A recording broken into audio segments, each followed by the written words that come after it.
আমরা সবাই জীবনে খুব টাকা উপার্জন করতে চাই এবং নিজেকে ধনী বানাতে চাই। তুমিও যদি সেই সব ব্যক্তিদের মধ্যে পড়ো তাহলে আজকের ভিডিওটি পুরো দেখতে থাকো, কারণ আজকের ভিডিওটিতে the single most successful investor of the 20th century sir Warren বাফেটের 5টি মূল্যবান মতামত তুলে ধরবো। যারা স্যার ওয়ারেন বাফেটকে চেনো না তাদের জানিয়ে রাখি, তিনি হলেন একজন আমেরিকান বিজনেসম্যান এবং ইনভেস্টর, যার নাম পৃথিবীর সবথেকে ধনী মানুষদের তালিকায় সর্বদা প্রথম 5 জনের মধ্যে থাকে। 2017 সালের হিসাবে তার মোট অর্থের পরিমাণ $75.6 বিলিয়ন, যা তাকে পৃথিবীর দ্বিতীয় ধনী ব্যক্তিতে পরিণত করেছে। চলো তাহলে পৃথিবীর অন্যতম ধনী ব্যক্তির কাছ থেকে তার দেওয়া ধনী হওয়ার টিপসগুলো জেনে নেই।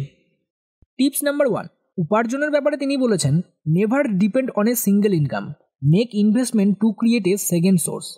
আমাদের কখনো কোনো একটা ইনকাম সোর্সের উপরে নির্ভর করা উচিত নয়, আমাদের একের বেশি ইনকাম সোর্স বানানো উচিত। আমাদের মূল উপার্জনের পাশাপাশি আরও উপার্জনের জন্য ইনভেস্ট করা উচিত। এটা তো সত্যি যে বাস্তবে যদি আমাদের মূল উপার্জনের উৎস কোনো কারণে বন্ধ হয়ে যায় বা কিছু সময়ের জন্য বন্ধ থাকে, তখন আমাদের আর্থিক সংকটে পড়তে হবে। সেক্ষেত্রে যদি আমাদের দ্বিতীয় কোনো উপার্জনের উৎস থাকে তাহলে আমাদের আর্থিক সংকটে পড়তে হবে না। টিপস নাম্বার 2, উপার্জনের পরেই আসে খরচের ব্যাপার। সেই বিষয়ে তিনি বলেছেন, if you buy things you do not need, soon you will have to sell things you need.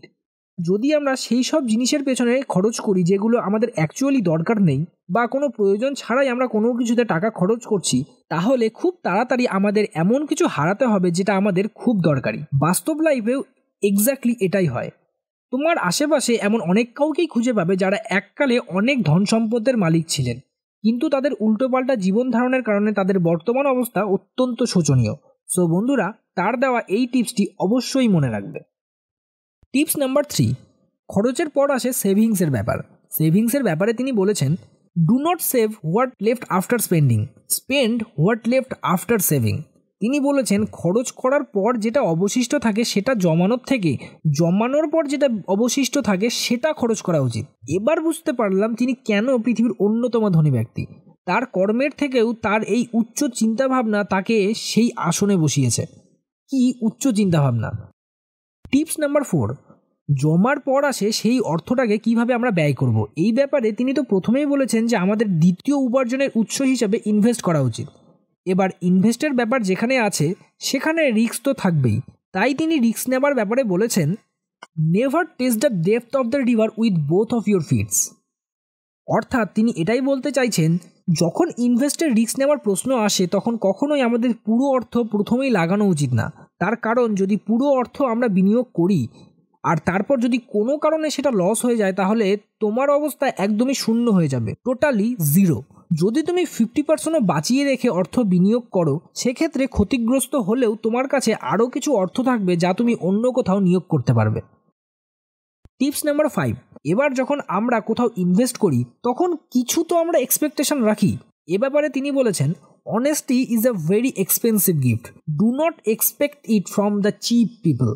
আমরা সবাই সবার কাছ থেকে সততা আশা করি, সেটা বিজনেস হোক বা পার্সোনাল লাইফ হোক, আর সততা হলো অমূল্য সম্পদ। তাই কখনো এটা নিকৃষ্ট মানের মানুষদের কাছ থেকে আশা করবে না, কারণ সস্তা দরের মানুষদের কাছ থেকে সততা আশা করা আমাদেরই মূর্খামি।